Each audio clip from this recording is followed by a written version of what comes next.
Hi, this is Cecilia from Tarot by Cecilia, and today is Wednesday, October 23rd, 2019. The tarot card for today is the Five of Swords, and this one comes to us from a deck that I just recently received, and it's called the Light Seers Tarot from artist Chris-Anne Donnelly. And if you want to see more of this deck, you can find it as my featured card of the day on a number of my social media sites. This deck is a must-have, whether you are a collector or not, but I do believe it is currently out of stock, so I will keep you posted when I know more about that. Now, if you're in a position to see the image on this card, then you'll agree with me that our poor fella here looks like he's got a bit of a headache, right? Holding his head in his hands, even looking a little bit stressed. Sometimes with the Five of Swords, it's as though we're in a battle, okay? And it may only be a battle within ourselves, trying to do better. Maybe becoming aggravated because we can't. There is often a great deal of conflict that's here. And even the need to, let's say, come out on top, in some competitive fashion, wanting to be at the top of the heap, wanting to be better than everyone else around you.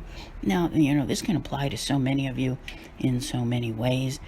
Perhaps you're in a job, field, career where it is necessary for you to perform, and perhaps that performance is recognized and announced so that people know what your standings are. And if you're not feeling that it's going that way for you, do not let it consume you. I always find it necessary to remind everyone that it can be lonely at the top. So to strive, to fight, to achieve that type of victory really requires you to be rather humble along the way and not boastful and arrogant. But our poor guy here, he does look like he's having a time of it today, huh? I got to tell you, I would say Google in your, area of the world and find yourself a void of course calendar for the moon. Where I am, the moon will be void of course until 3:30 p.m. and it will not enter Virgo until that time.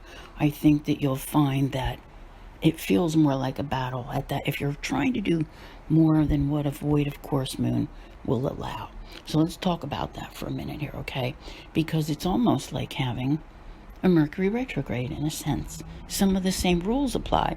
However, Mercury, which is currently in Scorpio, is in its shadow phase and preparing to retrograde from October 31st through November 20th. So that kind of makes today like a double whammy, okay?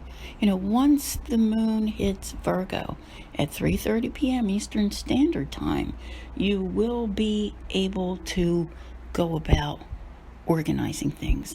But that earlier part of the day, it may very well feel like the battle that this card represents, that uphill battle that's full of conflict. You trying to reach people, maybe not getting any answers. Yeah, there's all kinds of things there that are affected with communication, etc. When you have Mercury retrograde, when you have a void of course moon, it is best to stick with the projects which you have already begun, and that will make your day a little bit easier, not quite like the guy in the cart. So you can come out a winner if you stick with all what you already know. Now, as far as these videos, audios are concerned, they are available as early as 8 a.m.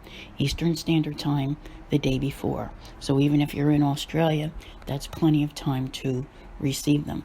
The best places where they are available at this time would be YouTube, Podbean, Apple Podcast, iTunes, iHeartRadio, Spotify, TuneIn. Now, TuneIn does require a subscription. The podcast app and Google Play Music, and you can find them there every day, on time, all the time. So I want to thank you very much for being here. I'll see you here again tomorrow, and as always, have a great day.